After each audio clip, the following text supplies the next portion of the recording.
लाखापर्यंत कर्जमाफीची जी सरकारने घोषणा केली ती सरसकट व्हायला पाहिजे होती. त्याच्यात कुठलेही निकष नियम अटी लावायला नव्हते पाहिजे. आपण प्रत्येक ठिकाणी शेतकऱ्याची ज्या वेळेस वेळ येते शेतकऱ्याला काही द्यायचं असेल त्यावेळेस तुम्ही असं मनापासून देत नाही. त्याच्यात इतक्या निकष लावण्याची अटी घालता कारण की कमीत कमी शेतकरी वाचला पाहिजे हे यांचे धोरण असते. यांचे धोरण सरकारचं धोरण हे शेतकऱ्याचं मरण आहे आतापर्यंत. अरे तुम्ही काय जे तुम्ही आतापर्यंत धोरण राबवले आयात निर्यातीचे धोरण राबवले ते अतिशय चुकीचे धोरण राबवले. त्यावेळेस आमच्या शेतकऱ्याला 2 पैसे भाव मिळतो त्यावेळेस तुम्ही निर्यात बंदी करायची. त्यावेळेस आमच्या शेतीमालाला भाव मिळायला लागतो त्यावेळेस तुम्ही बाहेरून माल आयात करायचा. अरे कसं राज्य तुम्ही चालवता. मी या फडणवीसांचा जाहीर निषेध करतो. आज तुम्हाला सांगतो आज शेतकरी हा जगाचा पोशिंदा आहे. शेतकऱ्याच्या जीवावर हा देश हे राज्य हे जग चालतंय. शेतकरी हा एक दाण्याचे 1000 दाणे करायची ताकद शेतकऱ्यामध्ये. एक दाणा पेरला तर त्याचे 1000 दाणे होते. अरे कुठली कंपनी आहे आज ही जर आपण बजाज कंपनीचे ऑटो रिक्षा आहे या बजाज कंपनीचे ऑटो बनवायला जर 1 लाख रुपये खर्च आला त्यांनी कधी 50,000 विकली का कधी असं कधी झालं का. पण आज आमच्या कांद्याला खर्च आला 1 लाख रुपये एकरी. आमच्या कांद्याला भाव मिळतो 500 रुपये. आमच्या कांद्याचे पैसे होत आहेत 50,000 रुपये. असं कोणता नियम काढलाय कोणता न्याय काढलाय. आणि म्हणायला म्हणतो का कृषी प्रधान देश आहे जगाचा पोशिंदा आहे शेतकरी राजा आहे. अरे राजाचा रंग करून टाकलाय तुम्ही या आताच्या नौटंकीबाज मुख्यमंत्र्याने. अरे तुम्ही काय सांगितलं आम्हाला शेतकऱ्याचा 7-12 करूया कोरा कोरा कोरा. आता फडणवीस साहेब तुम्हीच बोलला होता का मग ह्याच कोरा करू राहिले का. या 7-12 कोरामध्ये 10% सुद्धा शेतकरी बसत नाही.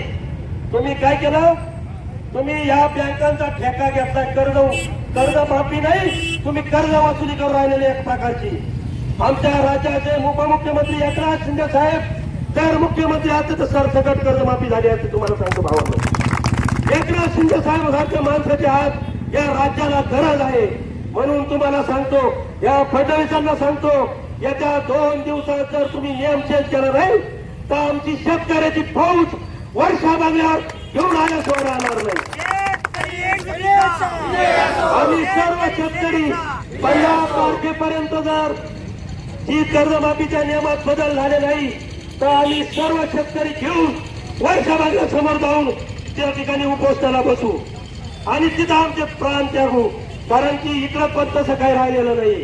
इकडं पण शेतकरी इतका अडचणी सापडलेला आहे. कशामुळे अडचणी सापडला तुमच्या धोरणामुळे अडचणी सापडला.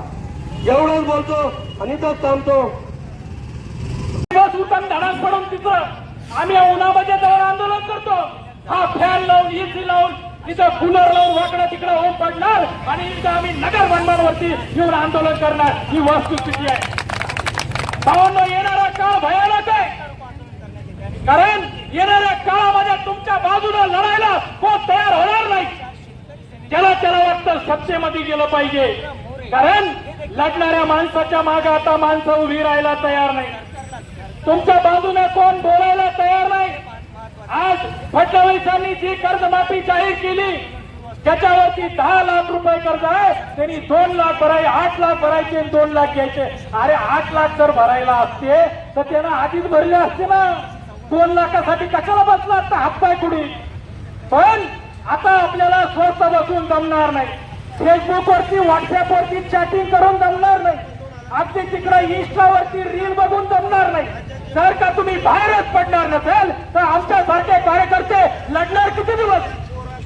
आम्ही सुद्धा आता इथून पुढे जर का लोकांना गरज असेल तरच आंदोलन करणार आहे. अरे तुमचे कर्ज माफ होणार तुमच्या लेकरा बाळाचं शिक्षण कसं होणार ही काळजी तुम्ही करा. आम्ही किती दिवस लढणार. आम्ही इथं मात्र गावडीला येऊन आंदोलन करणार आणि तुम्ही मात्र घरी बसणार. आता हे काळ गेलेलं आहे. आता ही लढाई शेवटची आहे. या सरकारला आमचं सांगणं आहे तुम्ही हुकुमशाहीकडे देश घेऊन जाऊ नका.